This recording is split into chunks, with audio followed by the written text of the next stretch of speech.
The abandoned amusement park looked like a dead carnival skeleton, each rusted ride limb frozen at impossible angles. The Ferris wheel leaned at a crooked 17-degree tilt, locked. The carousel horses had chipped paint, revealing raw metal beneath. Sirens from the coastal wind dragged through the 92-meter corridor between the roller coaster frame and the game booths, and the barometric pressure dropped by 3 hectopascals in under 8 seconds. The veteran, Marcus Hale, ex-Marsoc, stood perfectly still. His German shepherd, Rook, dropped his chin low and pressed his nose exactly 4 centimeters above the cracked concrete. His nostrils flared, his shoulders stiffened. His hackles lifted in a line so precise it looked drawn with a ruler. Something here was wrong. Rook suddenly locked eyes on a single object, a rusted child's prize dispenser, height 128 centimeters, the kind with cheap plastic rings inside. The wind got colder. The prize dispenser rocked on its screws by the exact distance of 5 millimeters. Rook body-blocked Marcus's knees, not to protect, but to warn. Marcus inhaled. Inside that dispenser, Rook smelled something biological. A new sound broke the silence, like a faint metal click, coming from inside that dispenser. And it wasn't mechanical. Marcus didn't move toward the dispenser yet. He did what he always did first. Read Rook's body language like a data set. He had learned this precise kind of silent dialogue over 5 years of joint canine work. Rook wasn't a pet. He wasn't even just a service dog. He was a combat partner, trained on leash lengths of exactly 180 centimeters, trained on 12-meter room clears, trained to read micro-changes in human gait frequency. Marcus met him through the military's Tier 1 canine program, back when they both lived in 48-hour cycles, low-light ops, red lens headlamps, 9mm suppressed. The war had been a chaos wall of explosions and sandstorms, but his clearest memory wasn't the noise, it was the silence after an IED blast in Kandahar. Marcus had been bleeding behind a mud wall, and Rook did the impossible. He had body-slammed Marcus out of direct line of fire, shifting Marcus backward 62 centimeters, saving his carotid from a 7.62 round. Rook took a fragment in his left shoulder instead, a triangular 4mm shrapnel piece. They still kept it in a medical bag. Marcus measured it once with calipers, 4.07 millimeters at the thickest point. That injury forged a bond that wasn't emotional. It was mathematical. A contract. Rook saved him. Marcus saved Rook. They became a closed system. And that's why Marcus respected the precision now. Rook wasn't reacting to nostalgia or fear. He was reacting to data. The air changed again inside the amusement park. The ocean wind didn't just worsen. It shifted angle by approximately 28 degrees and picked up enough loose sand that grains scraped the metal booths like teeth. Marcus swept his beam light across distance, from ticket booth to concession tent to the bumper car arena, measuring space. He counted 14 tents, 2 frozen snack kiosks, 1 maintenance shed, no footprints, no drag marks, no tire treads. But Rook's ears snapped left. He stepped his front paw exactly 11 centimeters toward the prize dispenser again, nose to ground. And he exhaled hot breath on the rusted panel. Marcus whispered, "You sure?" Rook low growled, not emotional, just a threat indicator. Then Marcus saw it. The prize dispenser had screws on all sides, except one corner panel, 9 centimeters wide, clearly newer metal. A hidden compartment. The wind pressure doubled. Marcus crouched and brought his multi-tools ruler edge against the corner panel. The metal was exactly 9 centimeters wide, yes, but the thickness was wrong. The entire amusement park was built in the 1970s. Standard park booth panels were 2mm mild steel. This one? He tapped twice. The sound returned sharper. Titanium laminate, maybe. Minimum 4.5 millimeters thick. Who reinforces the corner of a toy ring dispenser with titanium alloy? The sky above the coaster creaked. A low thunder pulse rolled through the empty ride skeleton. Barometric pressure dipped again. Marcus felt his ears pop slightly. Rook's ear swivel tracked that direction, not fear, triangulation. Rook wasn't just acting like a scent dog. He was scanning, nose to ground, then vertical, like he was catching layered scent, not just surface. Marcus moved his index finger to the panel edge and applied torque. It didn't budge. He checked the bolts. Hex head, size 8 millimeters, machine milled. Fresh bite marks on metal meant they'd been torqued within the last 48 hours. This park wasn't just abandoned. Someone used it. Rook suddenly shifted weight, lowering his center gravity by 4 centimeters. Then he body-blocked Marcus's left shin, not warning, redirect. Rook wanted him to look at something else entirely.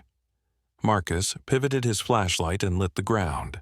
There, trapped between the cracked concrete slab and the base of the ring dispenser, a fragment of fabric. A ripped strip, maybe from a shirt, fiber strands visible. Marcus pinched it with 2 fingers. Exact length, 13 centimeters. Color, faded red. Rook inhaled sharply at it. Hackles up, full length, like a sensor spike. Marcus recognized that physiological reaction. This wasn't a random person's scent. This was fear sweat protein. Then, another micro sound. Not from the dispenser this time. From the direction of the maintenance shed. Distance, 52 meters, metal hinge shifted, faint, like someone adjusted weight behind a door. A new sound broke the silence. The roller coaster car number 3, on the track above, moved 6 centimeters forward without human contact. It stopped, then moved again, 4 centimeters. Wind alone couldn't do that. Gust velocity was high, yes, but not directional enough to create consistent mechanical displacement like that. Someone, or something, was manipulating the gravity line of the coaster track. Marcus slowly raised his head. Then a voice, a real human voice, female, called out faintly, "Marcus Hale?" Marcus angled his flashlight directly at that titanium laminate corner plate. Game over. He needed leverage. He slid his flat bar in, steel-forged, pry-edge thickness, 3 millimeters, and applied steady rotational force, shoulder locked, hips low. Rook didn't stay beside him this time. Rook shifted, nose to ground, but not near the dispenser. He moved toward the roller coaster support beam, the one that just moved. He was triangulating scent signature. His gait slowed. His hackles stayed elevated. His tail went rigid, 0 degrees sway. His breathing got shallow. That was his pattern when human proximity was less than 50 meters. Marcus whispered, "Rook, hold." Rook froze on command, but his right ear angled precisely toward the maintenance shed door again, that 52-meter mark. Marcus popped the panel. It didn't swing open. It fell forward, like gravity wanted it exposed. Inside was a matte black vault canister, cylindrical. Height, 17 centimeters, diameter, 9 centimeters. 0 manufacturer logo. Marcus pinched the lid seam, not twist cap. Magnetic lock. He angled his flashlight. On the underside of the canister, laser-etched tiny, DARTMOUT/K 9NV3. His blood iced. NV3 was not military. NV3 was Black Private Sector xenobiology. This park wasn't a crime scene. This park was a test bed. Marcus slid his thumb to his phone. He had to map this and call it in. But Rook suddenly emitted the lowest possible growl. Throat run short. That "don't move that hand" growl. Marcus held. Rook's nostrils flared, twice, then his jaw shut like a vice. Rook's whole entire body angled slightly right toward the bumper car arena. That tiny female voice calling his name? Not random. She was still here. Thunder banged like a concussion grenade above the coaster rails. Wind velocity spiked. Gust hit Marcus's jacket, maybe 40 kilometers per hour and rising. Sand grains scraping his cheek. Then, from the far end of the bumper car arena, a single bumper car light flicked on. Only one. Just one. Rectangular LED, length 14 centimeters, colored temp 6,400 Kelvin. It glowed with grid power, which meant someone reactivated circuits in this park, and whoever reactivated that light knew they were no longer alone. Marcus did not move toward that glowing bumper car. Rook told him not to, indirectly, by shifting his weight 1 inch backwards, subtle, but a clear hold pattern. Marcus whispered into the wind, "Identify yourself." Footsteps answered him. Slow, deliberate, not hiding. A woman walked into the dimness, hands visible, palms forward. She was maybe mid-40s, athletic build, hair tied tight into a low braid. She wore a sand-colored windbreaker, fabric rippling violently in the intensifying gusts. The wind was now strong enough that the Ferris wheel metal cages clanged against their brackets, metallic percussion, like funeral bells. "I'm Dr. Lila Wren," she said, stopping exactly 2 meters short of the threshold where Rook's reaction line was. Rook's ears pivoted forward. Focus mode. Marcus tightened grip on the NV3 canister. "Dartmouth Labs," she nodded once. "Calm. Too calm."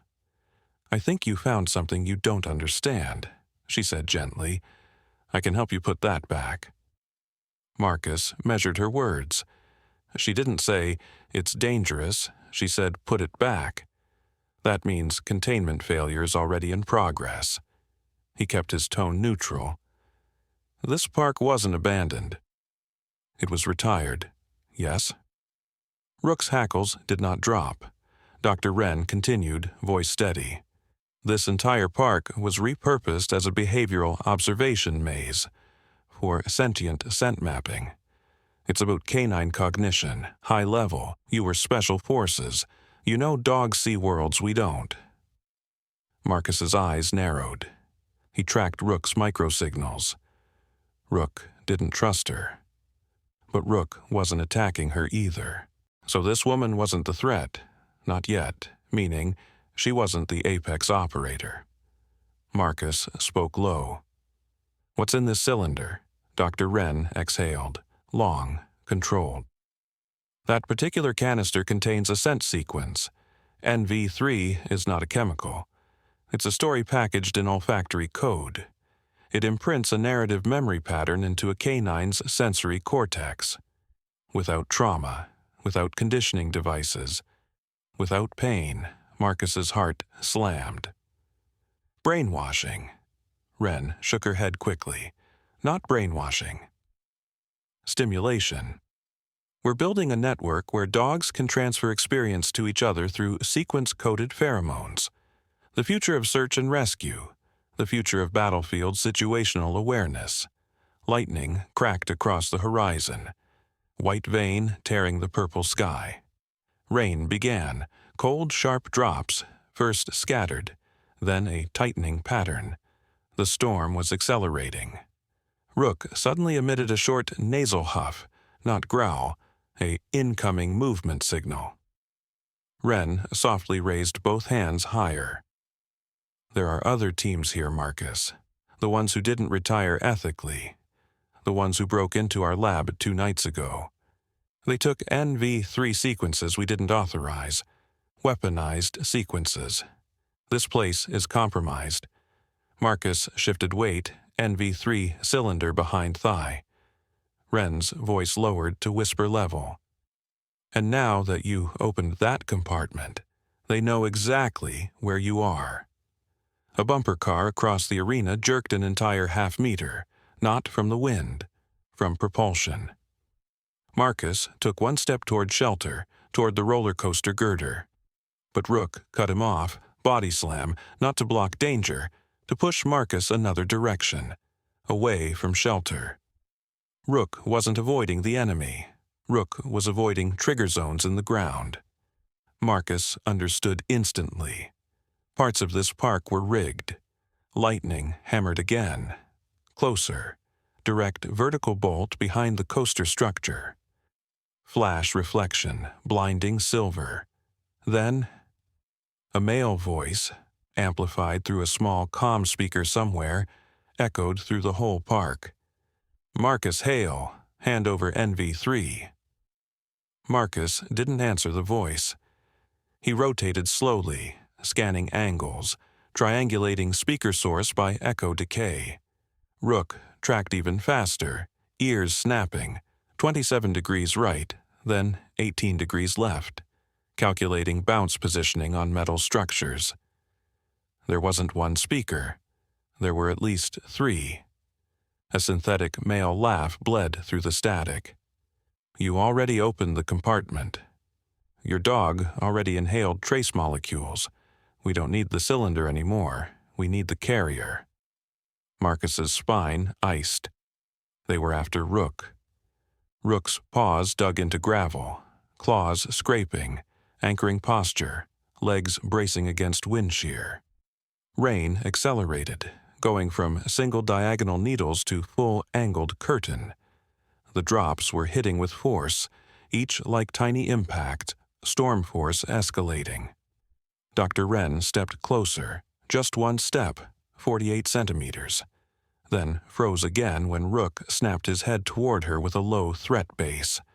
She held her palms up, voice cracking. They spliced narrative sequences with predatory drive chains. NV3 wasn't built for aggression, but they did it.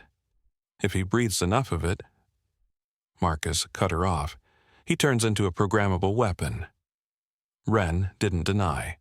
A bumper car slammed another bumper car at the far end, hard, metal on metal, echo sharp, not random, someone controlling them wirelessly. A distraction, a funnel tactic. "They're pushing us toward the center," Marcus muttered. Rook suddenly body-slammed Marcus sideways, not random, impact force maybe 30 kilos, knocking Marcus's shoulder into the rusted steel popcorn cart. And the ground where Marcus was standing detonated upward, a buried compression charge, small, like a non-lethal EOD pop, sending shards of asphalt and marbles of ball-bearing scatter. Marcus's breath snapped. Rook had sensed the ground temperature change seconds before the charge. That's why he redirected. From the speaker system, the same voice mocked. "See?" The dog's already integrating the sequence pattern. He's reading threat signatures faster. Marcus shouted, "Rook isn't your lab rat." Rook nose to ground. Quick sweep. Then looked back at Marcus. Not fear, decision request. Marcus nodded once. He stashed the NV3 cylinder inside the steel popcorn cart, wedged between 2 welded beams. Rain hammered harder. Water poured down the roller coaster track like a river. Dr. Wren yelled over the storm. "Marcus, listen. They can't access park power unless they hack the maintenance shed manually. They didn't bring a generator big enough for a full grid reactivation. They're piggybacking the old ride controllers." Marcus's jaw clenched. "So, if we kill power, we blind their whole system." She nodded. "Yes, the main breaker for the entire park is inside the coaster control booth, northeast corner. The height of the booth window is 146 centimeters. They can't see inside from their current angle." The voice interrupted again, closer now, directional. "Marcus, walk away. The dog belongs to us. He's already a carrier. Before sunrise, he'll be a transmitter." Lightning flashed close enough Marcus felt the static hair lift on his forearms. Rook responded to that thunder the way he responded to artillery, silent. Forward shifted stance. Ready to advance. Marcus whispered low, barely audible. "Rook, we take the booth." Now Rook angled toward the coaster booth. The bumper car lights flared, all at once, like someone threw a breaker. Every bumper car powered on, and then they started moving toward Marcus and Rook. The entire bumper car fleet surged forward like mechanized predators, scraping rubber on wet concrete, tires squealing primal. Rook didn't bark, he charged. He sprinted low, center of gravity tight, sprint speed climbing, paws slapping water so precise it looked like frame-by-frame animation. Marcus sprinted behind him, heart pounding. Rain now slicing sideways from a new wind shift. Gust velocity increasing, storm turning violent. Rook pivoted sharply, 45 degrees left, dodged the first bumper car, then shoulder-checked a support beam to ricochet momentum, using the beam as fulcrum, redirecting path, fluid, tactical. Marcus saw the booth ahead, 18 meters, elevated platform, rusted ladder access, ladder rungs, aluminum, each rung 32 millimeters in diameter.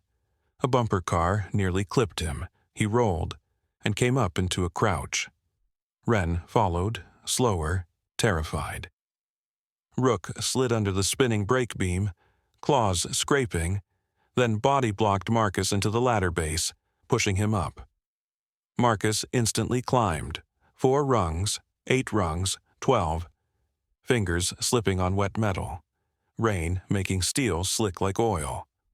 One bumper car launched itself. Literally left the ground. 22 centimeters airborne, slammed the ladder legs. Metal bent. Marcus almost fell.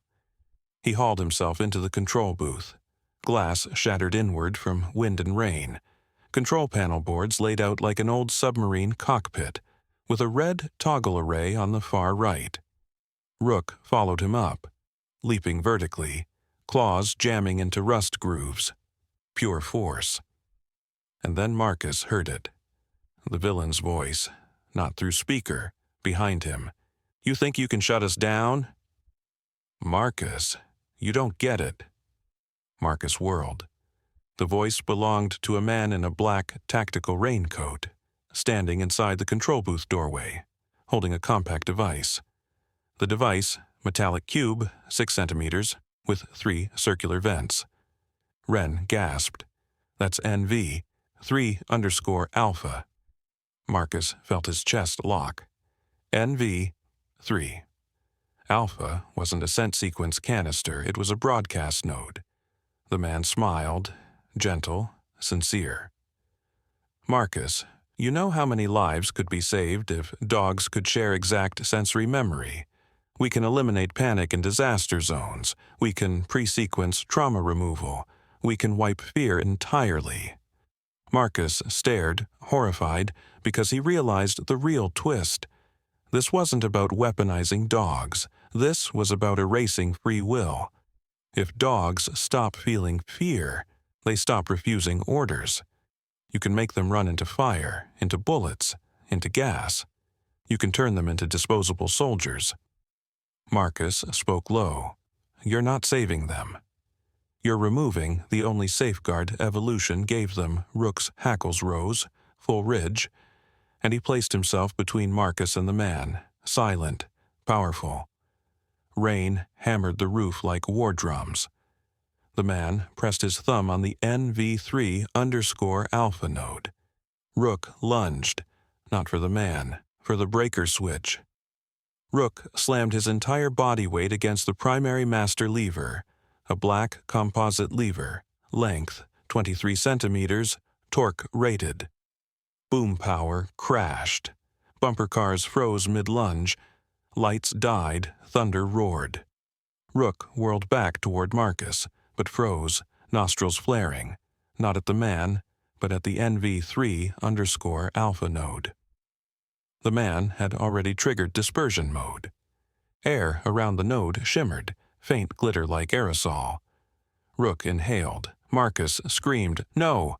The man laughed softly. "You're too late." Rook's pupils dilated. Then his entire body went rigid. Marcus didn't blink. He dropped NV3 Alpha out of the man's hand with a full-force elbow strike, radial head to wrist. A clean 90-degree joint break snap. The device clattered across the metal floor. But Marcus didn't chase it.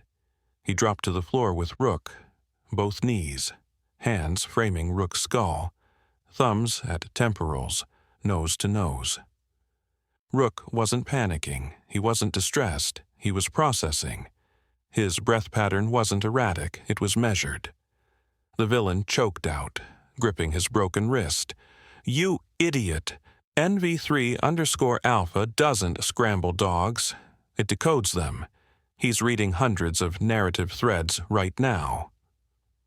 Dr. Wren picked up the device with surgical-like care, locked it inside an insulated Pelican case. Case internal volume, 1.6 liters, then snapped both latches and stepped back. Marcus stayed with Rook, whispering pattern words he knew Rook associated with grounding, not training commands, but shared experience markers. Basalt wall. Quiet room. Kandahar dust. Rook's breathing slowed. His eyes blinked once, then twice. Hackles fell half-height. He wasn't lost. He was coming back. Marcus exhaled, full chest. He touched his forehead to Rook's skull, not affection. Alignment? Rook exhaled back, hot air against Marcus's neck. Wren looked terrified, but relieved. The villain snarled, "You think one dog and one Marine make a difference?" Marcus stood and looked directly at him, calm, voice flat. "We don't need an army." Outside, storm ripping the whole park into chaos. The sound of approaching sirens sliced through wind. Wren pulled her phone out, screen cracked, but transmitting. "I called the state task force," she said. "This entire place is going under federal special research seizure." The man's face drained. He tried to bolt. Rook blocked him, silent, body stiff, head low, tail neutral, the way he immobilized insurgents. No bite, no bark, just presence. The sirens grew louder, like a cord tightening around the park. Marcus whispered to Rook, "Easy." Hold Rook remained statue still, unmoving, until tactical units arrived in the storm and took the man away. The park, finally, fell quiet. Rook sat beside Marcus, rain dripping off his muzzle, eyes calm again. The storm eased. Rain became gentle mist, each droplet bouncing softly off rusted metal rides. The Ferris wheel creaked one last time, swaying 3 degrees, like a tired giant stretching after battle. Marcus knelt beside Rook. Hands ran along his fur, tracing every ridge, every healed scar. Not a word spoken, not necessary. The dog's low growl of contentment vibrated softly. Hackles relaxed, ears swivel slow, body aligned. The veteran exhaled. For 5 years, war had taught him silence. For 5 years, Rook had taught him trust. Together, they survived bullets, explosions, and experiments designed to strip life of choice. Here, in the abandoned amusement park, they had survived together. Dr. Wren approached, carrying the locked Pelican case, the dangerous knowledge contained safely. Marcus nodded. No one spoke of heroism, only responsibility. Rook nudged Marcus's hand with his snout. Measured, deliberate, like a contract renewed. Marcus whispered, "We do right by them, every time." And in that quiet, damp place, with storm clouds breaking into sunlight, one truth lingered. Some bonds aren't forged by words or affection. They are forged by precision, trust, and unwavering action.